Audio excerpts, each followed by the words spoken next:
Friends, welcome to our channel.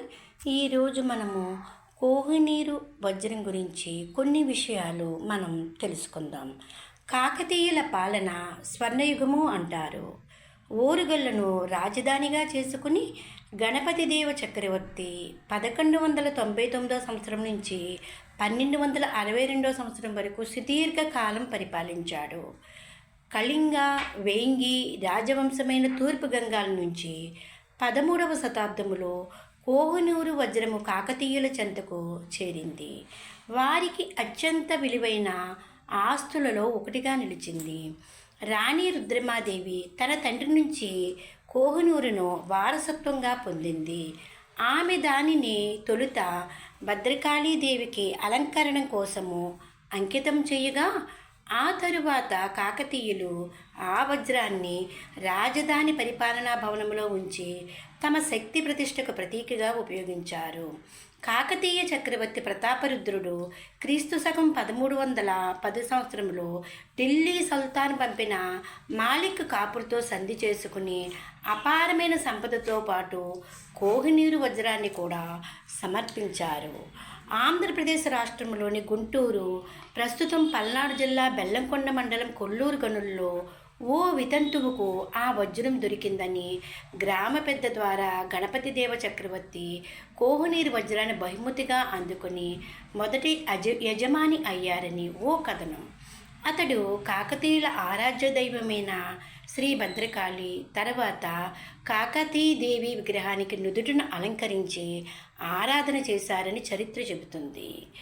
ఈ విలువైన వజ్రం గురించి ఇంకా తెలుసుకోవాలంటే, ప్రపంచంలోనే విలువైన వజ్రాల్లో కోహినూరు ఒకటి.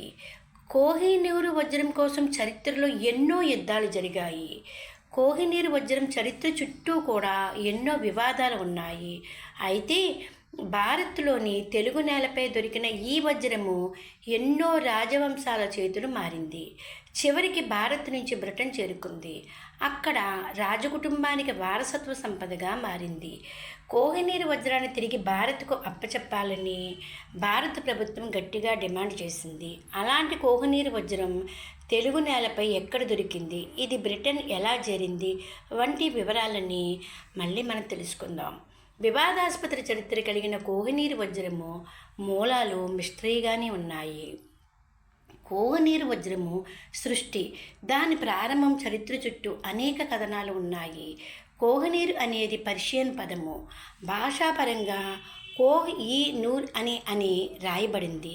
దాని అర్థము కాంతి పర్వతము. కాకతీయ చక్రవర్తి గణపతి దేవుడికి ఆంధ్రప్రదేశ్లోని నేటి గుంటూరు జిల్లా కొల్లూరు గనులో లభించిన కోహినూరు వజ్రం బహుమతిగా లభించింది. చాలామంది చరిత్రకారుల ప్రకారం కోహినూరు వజ్రం కాకతీయ రాజవంశం పాలనలో కాకతీయుల ఆరాధ్య దైవమైన కాకతీమాత దేవతకు కన్నుగా ప్రతిష్ఠించబడింది. 14వ శతాబ్దం ప్రారంభంలో టర్కిక్ ఖిల్జీ రాజవంశము సైన్యం దోపిడీ కోసము దక్షిణ భారతదేశ రాజ్యాలపై దాడి చేయడం ప్రారంభించింది. 1310లో అల్లావుద్దీన్ ఖిల్జీ తన జనరల్ మాలిక్ కాపూర్ వరంగల్పై దాడి చేయగా ప్రతాపరుద్రుడు అపార సంపదతో పాటు కోహినూరు వజ్రాన్ని అప్పగించినట్లు చరిత్రకారులు చెబుతున్నారు. దీనికి మరో కథనం కూడా ఉంది. ప్రతాపరుద్రుడి పాలనలో కోహినూరు వజ్రము గోల్కొండ కోటలో ఉంది. అయితే కాకతీయ చక్రవర్తి ప్రతాపరుద్రుడు క్రీస్తు శకం 1310లో ఢిల్లీ సుల్తాన్ అల్లావుద్దీన్ ఖిల్జీ పంపిన మాలిక్ కాపుర్తో సంధి చేసుకుని అపారమైన సంపదతో పాటు కోహినూరు వజ్రాన్ని వారికి సమర్పించారు. అయితే ఆ తరువాత కోహినూరు వజ్రము ఒక రాజవంశం నుంచి మరొక రాజవంశానికి చేరి చివరికి మొఘలులకు చేరింది. అక్కడి నుంచి వజ్రం ఎలా చేతులు మారిందనేది చాలా స్పష్టంగా ఉంది. అలా ఢిల్లీ చేరిన వజ్రం పలు రాజవంశాల చేతులు మారుతూ ఇబ్రహీం లోడీ చేతికి దొరికింది. మొదటి పానిపట్టు యుద్ధంలో మొఘల్ రాజవంశ స్థాపకుడైన బాబర్ చేతిలో ఇబ్రహీం లోడీ ఓటమి పాలై మరణించిన తరువాత మొదటి మొఘల్ పాలకుడు బాబర్ కోహినూరును స్వాధీనం చేసుకున్నాడు. కోహినూరు వజ్రం సింహాసనం పైభాగంలో మెరిసే రత్నపు నెమలి తలపై ఉంచారు.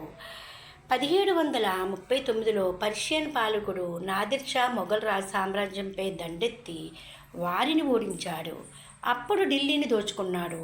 ఢిల్లీ సుల్తాన్లు మొఘలు చక్రవర్తులు శతాబ్దాలుగా పోగు చేసిన అపారమైన సంపదను తన వశం చేసుకున్నాడు. తనతో కోహినూర్ వజ్రాన్ని కూడా తీసుకెళ్లాడు. నాదిర్ షా ఆ వజ్రాన్ని చూడగానే కోహి-నూర్ అని నామకరణం చేశారు. అప్పటి నుంచి ఆ వజ్రానికి కోహినూర్ అని పేరు వచ్చింది. నాదిర్ షా నుంచి కోహినూర్ వజ్రము అహ్మద్ ఖాన్ అబ్దాలీతో ప్రస్తుత ఆఫ్ఘనిస్తాన్ అంటే 1747 1856లోని దుర్రానీ రాజు చేతికి చేరుకుంది. అతను షా యొక్క కమాండర్. అనంతరము పర్షియన్లతో విడిపోయాడు.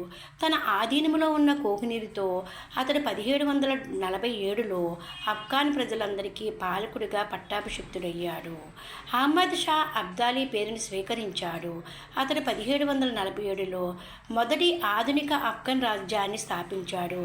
వజ్రం దాదాపు 7 దశాబ్దాల పాటు అక్కడే అతని దగ్గరే ఉంది. 1813లో అబ్దాలీ బహిష్కరించబడిన వారసుడు షా షుజా ఆశ్రయం కోసం కోహినూరును సిక్కు పాలకుడు మహారాజా రంజిత్ సింగ్కు అప్పగించారు. దీంతో కోహినూర్ వజ్రము భారతదేశానికి తిరిగి వచ్చింది. ఈ సమయంలోనే కోహినూర్ వజ్రం అంచనా విలువ బ్రిటిష్ వారిని ఆకర్షించింది. 1849లో రెండో ఆంగ్లో సిక్కు యుద్ధంలో సిక్కు ఓటమి తరువాత రంజిత్ సింగ్ వారసుడు దులీప్ సింగ్ యుద్ధ ఒప్పందంలో భాగంగా కోహినూరును బ్రిటిష్ వారికి అప్పగించాడు. కోహినూర్ సిక్కుల చేతి నుంచి బ్రిటిష్ చేతిలోకి వెళ్ళింది. 1851లో కోహినూర్ లండన్లోని గ్రేట్ ఎగ్జిబిషన్లో ప్రదర్శనకు ఉంచారు. ఆ ప్రదర్శన తర్వాత దాని రూపాన్ని మెరుగుపరచడానికి రాయిని కత్తిరించి పాలిష్ చేశారు. కోహినూర్ని కత్తిరించి పాలిష్ చేసిన తర్వాత అది కిరీట ఆభరణంలో భాగమైంది. క్వీన్ విక్టోరియా దీనిని గౌన్కి కుడివైపున బ్రోచ్గా అంటే వజ్రం ధరించారు. ఆ తరువాత సంవత్సరంలో కోహినూర్ వజ్రం రాజకుటుంబీల కిరీటాల్లో కూడా కనిపించింది. ఈ వజ్రాన్ని రాజకుటుంబం తమ ఇంటి పెద్ద కోడలికి వారసత్వంగా అందజేశారు. మొత్తానికి ప్రపంచంలో అత్యంత విలువైన కోహినూర్ వజ్రాన్ని తిరిగి ఇవ్వాల్సిందిగా బ్రిటన్ని భారత ప్రభుత్వం చాలాసార్లు విజ్ఞప్తి చేసినా ఫలితం కనిపించలేదని చరిత్ర చెబుతుంది. ఇదండి కోహినూర్ వజ్రం గురించి కొన్ని ముఖ్యమైన విషయాలు. Please like, share and subscribe.